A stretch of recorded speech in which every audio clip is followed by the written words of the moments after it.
Salut à tous, alors c'est Frédéric de la Vie. Alors ce soir, je voulais faire une petite vidéo pour expliquer pourquoi les dinosaures ne sont pas devenus des hommes. C'est-à-dire qu'ils avaient la bipédie, et cette bipédie n'a pas donné l'homme, n'a pas donné un être bipède capable de coloniser et de s'étendre sur toute la Terre.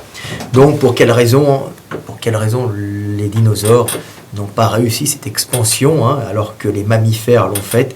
Je vais essayer d'expliquer ça d'une façon assez simple, parce qu'on le sait bien, j'ai expliqué dans mes vidéos précédentes que l'homme découle directement de la bipédie, c'est-à-dire qu'il est monté dans les arbres, il est redescendu, il est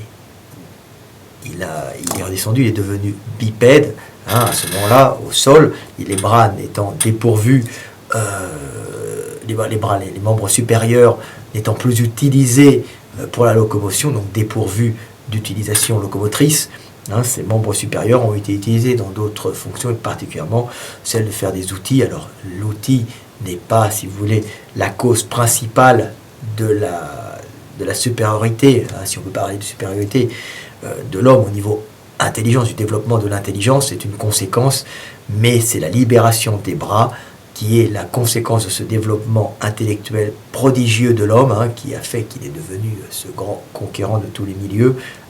C'est la libération des bras qui a permis, en étant ces bras libérés dans la savane, de pouvoir être des outils indiquant les directions, indiquant d'où ils venaient et indiquant où ils allaient. Et comme je l'ai dit tout le temps, au commencement était le verbe, il a mis des sons sur ses gestes. Je vais, je viens, je vais, la flèche du temps. Il met ha-ha, ho-ho, ha-ha, je viens, ho-ho, je vais. Il enlève les mains, il se retrouve avec des notions de temps dans son langage. Et c'est à ce moment-là qu'il devient un homme, car ça lui permet un développement prodigieux de son intelligence grâce à la remémorisation par le langage, par la pensée, des actions passées, par le langage, et à la communication des actions futures qu'il voulait faire avec ses camarades. Donc ça permet, c'est le fait d'avoir des notions de temps dans le langage, d'avoir une meilleure structure sociale, et ensuite de pouvoir se parler à soi-même et pouvoir ancrer ses pensées, se remémorer les choses par le langage et s'extérioriser de soi-même par le langage, par le verbe. Les animaux sont scotchés dans l'instant. Ils ne peuvent pas exprimer des notions passées ou futures. Ils peuvent exprimer des sentiments pour la plupart du temps, mais sont scotchés au niveau langage dans le présent, ce qui ne veut pas dire qu'ils n'arrivent pas à se projeter dans le futur ou dans le passé d'une façon émotionnelle, se remémorer le passé, mais le fait de ne pas avoir de notion de temps dans le langage, dû à la libération des membres inférieurs qui étaient utilisés pour la locomotion, soit arboricole, soit au sol, dans la locomotion quadrupède, le fait de libérer ses mains permet d'avoir des outils indicateurs ces outils ont généré le langage, je vais, je viens, ha-ha, ho-ho, on enlève les gestes, on se retrouve avec des notions de temps permettant de dire j'étais et je serai. L'homme est le seul animal à pouvoir se projeter spirituellement dans le passé et le futur, et grâce au langage. Donc ce qui est beaucoup plus facile pour lui, donc il peut penser rapidement le passé, penser rapidement le futur, et l'exprimer surtout à ses compatriotes, ce qui à ce moment-là fait qu'il se développe un gros cerveau. Pourquoi? Parce que les petites cellules celui qui aura par une mutation quelconque un peu plus de cellules sur le lobe frontal, permettant de stocker des données, à ce moment-là, cet individu aura par cette mutation beaucoup plus d'avantages, parce qu'il pourra utiliser ce stockage de mémoire pour l'utiliser, et grâce au langage qui permet d'accélérer les notions de temps et aussi les mots qui découlent ensuite de ce langage des notions de temps, il pourra ainsi communiquer plus vite et penser plus vite. Comme j'ai dit dans mes vidéos, je récapitule un peu, mais c'est le passage du libre arbitre, on va dire du réflexe conditionné au libre arbitre, le réflexe conditionné étant plus efficace quand il n'y a pas le langage, parce que sans langage, on pense trop lentement, donc on devient vulnérable, il vaut mieux marcher en réflexe conditionné, ce que j'ai expliqué dans une autre vidéo, vous avez qu'à aller les voir. Donc je vais expliquer pourquoi les dinosaures ne sont pas devenus cet être qui a colonisé le monde entier. Ils auraient très bien pu devenir des hommes, mais malheureusement ils sont arrivés trop tôt et ils n'étaient pas bipèdes de la bonne façon. Alors je vais expliquer tout ça. Tout d'abord, voilà ce qu'on peut trouver sur le net et un peu partout, hein, une représentation, voilà, de ce qu'aurait pu être, hein, je vous le montre ici, paf, hein, voilà ce qu'aurait pu être, hein, ce que pensent les gens, un dinosaure, s'il n'y avait pas eu les mammifères, un dinosaure qui aurait progressivement évolué en homme, ce qui est complètement faux. Je vais vous l'expliquer pourquoi. On ne peut jamais, si on est totalement bipède terrestre, devenir un jour un homme, c'est-à-dire un être bipède avec des bras capables d'indiquer les directions et ainsi de développer un cerveau puissant avec des notions de temps, hein, lui permettant d'être à l'image de Dieu. Hein. Donc je dis ça pour rigoler, mais ceux qui suivent mes vidéos comprennent que ce que j'explique est de la physique, hein, bien sûr. Hein, c'est symbolique, mais c'est réel en même temps. Donc je vous montre une autre représentation que l'on peut faire d'un... Voilà, ce qui aurait pu être un dinosaure, c'est complètement faux, c'est une représentation complètement fausse. Jamais il n'y aurait pu avoir un être comme ça, hein. Ce n'est pas possible, hein. On ne passe jamais d'un animal totalement terrestre, n'étant pas monté dans les arbres, à un être bipède qui se redresse et qui libère ses bras et qui ensuite peut en faire des outils indiquant les directions et ainsi avoir des notions de temps dans le langage. Il faut savoir que c'est avant tout les notions de temps qui ont permis à l'homme de devenir l'homme. Hein. C'est un être temporel, l'homme capable de construire son futur par le langage et de parler du passé et de se le remémorer dans sa tête par le langage, par le verbe. Donc voilà, donc je montre un peu pour que vous compreniez la différence entre un homme et un dinosaure. Voilà quelques belles reconstitutions et vous allez comprendre pourquoi, voilà, mais pourquoi cet individu, pourquoi ce dinosaure, hein, c'est une représentation d'artiste, n'est pas devenu un homme. Alors vous commencez à comprendre, je vous le montre comme ça, hein, pourquoi, hein, est-ce que vous voyez une différence principale entre un homme et un dinosaure? J'espère que vous avez compris, c'est très simple, hein, quand je vais vous l'expliquer.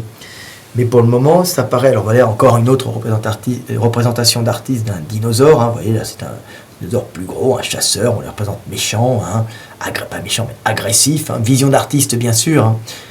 Donc, vous voyez où sont positionnées ses mains et où est positionnée sa tête. Hein. Et ben, maintenant, je vais un peu expliquer ça. Là, c'était ludique. Hein. C'était... Je vous montrais ça, histoire de rendre la vidéo plus agréable à regarder. Et alors, je vais maintenant expliquer pourquoi les dinosaures n'ont pas pu devenir des hommes. Alors, morphologiquement, c'était impossible, même s'ils étaient bipèdes. Pourquoi? Parce que leur bipédie, on va la voir ici très bien, je vous la montre. Voilà, voilà une bipédie classique, on voit le squelette, et on s'aperçoit, hein, regardez bien, un dinosaure, hein, et on s'aperçoit, je crois que c'est un vélociraptor, hein, on s'aperçoit que malgré sa bipédie, les bras sont situés sous le buste, et il a un grand cou qui lui sert de bras, et il va chercher avec sa mâchoire, hein, les choses comme si sa mâchoire était une main. C'est une main et une bouche en même temps, et son cou lui sert de bras, et ces petits bras qu'il a devant, il ne peut pas les voir, et il ne peut pas les utiliser comme outils indiquant les directions. Donc tout bipède qu'il a, jamais il n'aura des notions de temps dans le langage, parce qu'il a ses petites pattes comme ça, sa tête et son long cou, et il ne les voit pas. Pour devenir un homme, il faut avoir des bras que l'on voit, il faut libérer ses bras, bien sûr, mais il faut les voir, et pour ça, il faut d'abord monter dans les arbres, hein, être un primate arboricole, qui monte dans les arbres, qui redescend au sol, et comme il a des grandes bras, il développe de grands membres, hein, dans les arbres, hein, pour s'accrocher, pour aller saisir les branches. Hein, il utilise ses bras dans des mouvements de circonduction, hein, il attrape ses bras, il voit ce qu'il attrape, hein, puisque c'est un milieu hostile, hein, la forêt. Hostile pas parce qu'il y a des prédateurs, hostile parce que c'est très dangereux de se déplacer de branche en branche, donc il est obligé de développer un système locomoteur adapté, un système visuel, donc un système visuel extrêmement développé pour voir très vite les objets et surtout avoir de grands bras et aller saisir les branches avec l'aide de sa vue en même temps, mais d'une façon très rapide. Donc il se retrouve avec des bras qui font des mouvements de circonduction et des bras visibles de ses yeux, pour faire la palissade. Donc voilà pourquoi l'homme, en redescendant au sol en devenant bipède, il a de grands bras qu'il peut voir et il les utilise à ce moment-là pour taper, pour saisir des objets, pour amener à sa bouche. Le cou maintenant ne sert plus à prendre les choses, ce n'est plus un bras comme chez les dinosaures, ou comme chez nos quadrupèdes, nos chiens qui utilisent le bras, leur cou comme un bras pour aller chercher les objets, puis ils utilisent un peu leurs pattes, mais beaucoup moins. Donc, leurs pattes sont utilisées en locomotion, donc l'homme a des bras libérés qui lui permettent à ce moment-là de fabriquer des outils, peut-être, mais surtout d'indiquer des directions, et à ce moment-là d'acquérir des notions de temps, et à ce moment-là, boum, explosion de notre cerveau, explosion, évolution fulgurante de notre cerveau. À ce moment-là, à partir du moment où on a le langage avec des notions de temps, et ensuite la compression de données en mots, la compression de données sensorielles en mots. Donc c'est pour ça que l'homme est devenu un homme, et il fallait qu'il monte dans les arbres pour cela et qu'il redescende. Alors, on a dit, mais pourquoi les dinosaures? Ok, on ne peut pas être quadrupède et devenir bipède parce qu'on aura des bras trop courts, donc ils ne vont pas grandir. Mais pourquoi les dinosaures ne sont pas montés dans les arbres comme nos amis, les mammifères, ce que nous sommes, comme les mammifères? Pourquoi les dinosaures ne sont pas montés dans les arbres? Et alors là, cerise sur le gâteau, je vais vous l'expliquer, c'est très très simple. Et il y a une corrélation temporelle. Je regardais tout ça parce que les primates sont des frugivores. Et à l'époque, il n'y avait pas assez de fruits, puisque les premières plantes sont apparues en 390 millions d'années, dévoniens. Alors je vous la refais un peu. Elles se reproduisent par des spores, des mousses et des fougères. Les plantes à graines, c'est 375 millions d'années, carbonifères.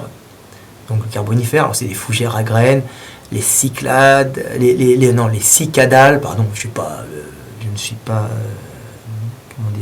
spécialisé dans les plantes, les conifères.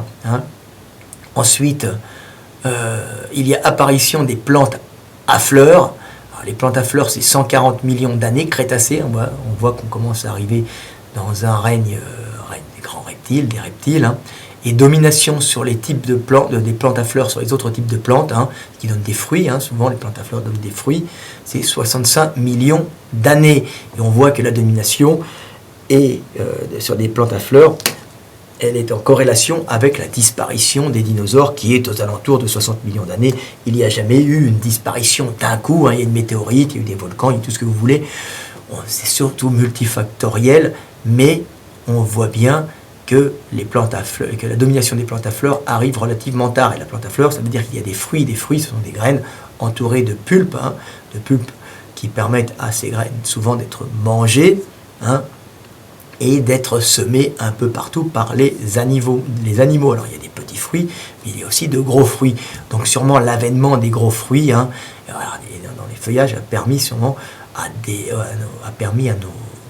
nos primates, de devenir beaucoup plus intelligents, parce qu'il fallait monter dans les arbres. Il y avait assez de calories dans les arbres, il y avait des feuillages, mais il y avait aussi des fruits dans les arbres, ce qui a permis à nos singes d'être plus intelligents, parce que la quête du fruit, c'est la quête d'une offrande calorique que donne la plante à fleurs à la base. Donc cette quête calorique demande, c'est la quête, le fruit est une offrande calorique, c'est en fin de compte le primate arboricole qui va aller chercher des fruits est plus intelligent qu'un primate qui va manger uniquement des feuilles. Donc il va aller à la quête du fruit qui se barde de couleurs vives pour attirer l'attention du primate ou d'un autre animal qui pourra le manger et le chier, chier le fruit, manger la pulpe, offrande calorique de l'arbre, symbiose avec les animaux qui mangent les plantes, pour aller chier les graines un peu plus loin pour pas qu'elles poussent sous le plan mère, et qu'elles colonisent la terre. C'est comme ça que se répandent les plantes. Donc c'est pour ça que les fruits, c'est, si vous voulez, un subterfuge pour se faire manger. J'offre un fruit, j'offre mon fruit à un animal, donc j'offre de la calorie que je puise dans le sol quand je suis une plante pour me faire manger, pour faire manger mon fruit, en offrant du sucre, des hydrates de carbone, riche en calories, pour que l'animal le mange et le chie partout. Donc, si les dinosaures ne sont pas devenus des primates, on va dire même des primates reptiliens, c'est tout simplement parce qu'il n'y avait sûrement pas assez de fruits et que ils sont arrivés simplement trop en avance. Tout ça, vous voyez, tout ça fonctionne d'une espèce d'organisation de la vie en général qui mène à l'homme, et il faut qu'il y ait une synergie entre les plantes, l'évolution des plantes, et en même temps l'évolution des êtres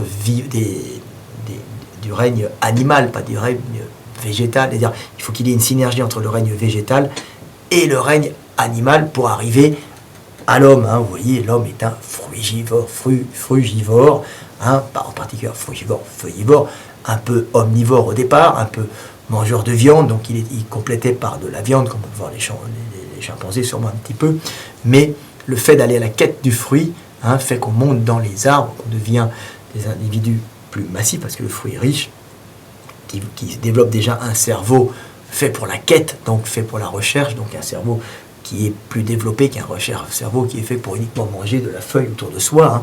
Donc c'est pour ça qu'il y a une espèce de symbiose entre le règne végétal et le règne animal pour former cet homme qui ensuite redescendra au sol, arpentera la savane, chassé de la forêt par des raisons sûrement climatiques, ou une surpopulation, je ne sais pas, ou une concurrence quelconque. Donc les causes sont sûrement multiples, et à ce moment-là, avec ses bras libérés, il ira à la conquête des grands espaces et développera ce cerveau fabuleux grâce aux notions de langage qu'il aura acquises grâce à ses bras libérés de locomotion. Vous voyez, donc les dinosaures arrivent trop tôt dans l'histoire pour pouvoir développer cette intelligence. Donc c'est tout. Et l'homme a remplacé l'homme est apparu à ce moment-là par les mammifères. Puis les mammifères avaient d'autres avantages par rapport aux dinosaures. C'est que pour eux, comme ils pouvaient être plus actifs la nuit, se réfugier sûrement dans les arbres, donc ils avaient déjà une propension à être arboricoles par rapport aux dinosaures. Par rapport à tous ces reptiles, il va y avoir des reptiles arboricoles bien sûr, mais le fait de pouvoir se déplacer la nuit, ils ont sûrement eu plus de possibilités à cause de leur sang plus chaud, on va dire leur sang chaud, leur thermorégulation plus efficace. Les dinosaures étaient sûrement avaient sûrement une thermorégulation aussi, comme ils bougeaient. Puis, je parle des dinosaures de toute taille, on parle. Mais ils devaient quand même, les gros ne devaient pas avoir forcément besoin d'une thermorégulation importante, vu qu'un gros corps se refroidit lentement et qu'ils étaient tropicales en général.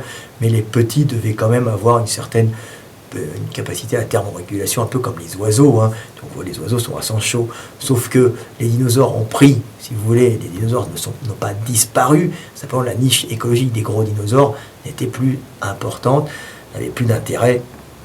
Donc ce sont les petits dinosaures, et les petits mammifères qui ont survécu. Les dinosaures prenant, si vous voulez, les dinosaures devenant des poulets, et d'abord des poulets, ensuite des poulets peut-être ne volant pas, et puis ensuite volant, donc ils ont dominé les airs, et l'homme s'est mis, et l'homme et les mammifères se sont mis à dominer la terre et les arbres, on va dire. Voilà ce qui s'est passé à peu près. Donc il y a il n'y a pas vraiment une disparition des dinosaures, il y a une transformation et le règne des dinosaures. Certaines espèces ont disparu, mais d'autres ont survécu, ce qui ont donné les oiseaux. Alors, les oiseaux, il y en a un peu partout sur Terre, il faut voir les villes, on est rempli de pigeons et de mouettes. Donc il n'y a pas une disparition, simplement on voit que c'est l'homme ne pouvait être homme qu'à partir du moment où on monte dans les arbres. Donc voilà, petite vidéo pour expliquer ça. Donc les reptiliens, c'est pas tellement possible.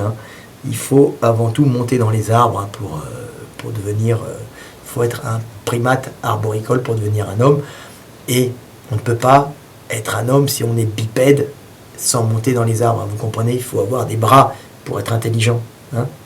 C'est tout, c'est pas le cerveau qui se développe comme ça, le cerveau se développe uniquement parce qu'il y a des outils qu'il peut utiliser. Hein. C'est une association. Hein.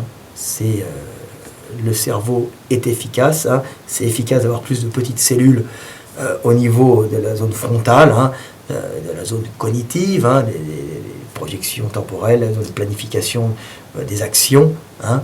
Quand on a des mains, hein, c'est plus efficace parce qu'on a un langage, et quand on a un langage, on peut à ce moment-là avoir une zone frontale plus développée qui vous servira, parce que stocker beaucoup de données ne sert à rien si elles ne peuvent pas être utilisées rapidement, hein, comme une mémoire vive d'un ordinateur, par le langage. Voilà, 20 minutes 21, c'est tout le temps un peu confus des fois, je pars à droite à gauche, mais j'espère que vous avez compris qu'il y a une corrélation, hein, entre le développement des plantes et le développement de la vie sur Terre, et que le fait de monter aux arbres, hein, et d'avoir des primates de taille importante est en relation directe avec le fait qu'il y a aussi des fruits dans les arbres. Hein. Nous sommes des frugivores, hein, feuillivores à la base, hein, à tendance d'abord frugivore plus que feuillivore. Hein. Voilà, donc c'est ça. Et puis l'avantage de donner des fruits, hein, c'est que ça évite peut-être aux feuillivores de bouffer toutes les feuilles et de rendre l'arbre moins vivace, hein, de le fatiguer. Donc on préfère donner des fruits, conserver ses feuilles. Voilà, c'était Fred Delavier. Il y a sûrement des petits trucs à approfondir, mais vous voyez qu'ils ne pouvaient pas être des hommes, et que les reptiliens, hein, c'était pas possible. Voilà, ils sont arrivés trop tôt et ils n'avaient pas la bonne configuration bipède pour devenir des hommes. Hein. Il faut être un bipède qui descend des arbres et pas un bipède terrestre. Voilà, c'est pas grand chose, mais je suis le premier à le dire quand même, je l'ai entendu nulle part, hein, parce qu'on voit souvent les chercheurs qui disent que les dinosaures auraient pu devenir des hommes s'il n'y avait pas eu le règne des mammifères, mais on ne devient pas un homme si on est uniquement terrestre. Il faut d'abord être arboricole pour libérer ces bras, ces magnifiques outils, hein, qui permettent de faire naître le langage grâce à l'indication de la flèche temporelle. Je viens, je vais, le passé, le futur. Je mets un geste, je mets un son sur le geste, j'enlève le geste, il me reste le son qui correspond à des notions de temps et qui permet à mon cerveau, boum, d'exploser. Voilà, c'était Fred Delavier. Le monde est tellement simple. Voilà. Salut, à bientôt.